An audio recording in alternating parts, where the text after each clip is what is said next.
Louisville's West Main Street is famous for all of its cast iron, most of which makes up the beautiful facades of the buildings. But if you look to the ground, you might find some other iron treasures. There are these historic coal hole covers between 7th and 8th Street, but also, right in front of the Frazier Museum is a cast iron round featuring a former city seal for the city of Louisville. This wasn't the original seal of Louisville. That honor goes to this one, dating from 1828. Used to mark official documents from the city, the original featured a steamboat with goods at the wharf in the foreground. At the time, steamboat traffic was the city's main economic driver, and it would increase exponentially as the canal around the Falls of the Ohio became a reality in the 1830s.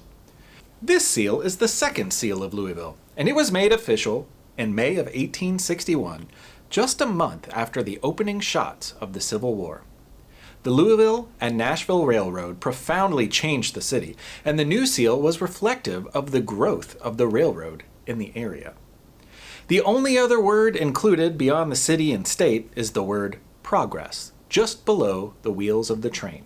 In 1910, it was again decided that the seal had grown out of date, so the city held a contest, and the winner was a landscape painter and printmaker who happened to work for the Courier-Journal named John Bousher. His new seal kept the idea of progress, but now featured a city skyline, train, steamship, and a banner-holding woman with a cornucopia.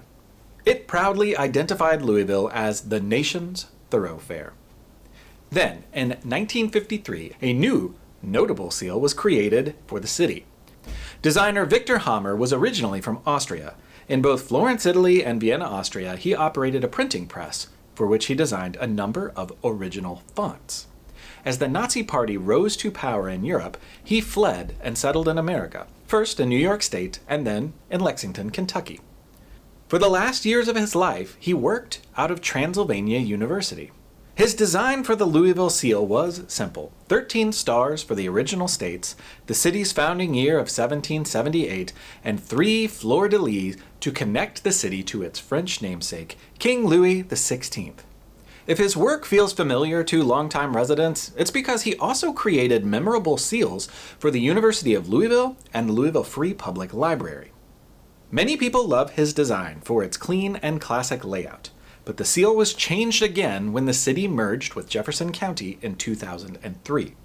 The Louisville Metro seal was created by designer and artist Glenn Heck, and it retains much of the imagery of Hammer's seal. Eagle-eyed people can find aspects of many of these past seals around the city still today. Which one was your favorite? We'd love to know about it. Leave a note in the comments.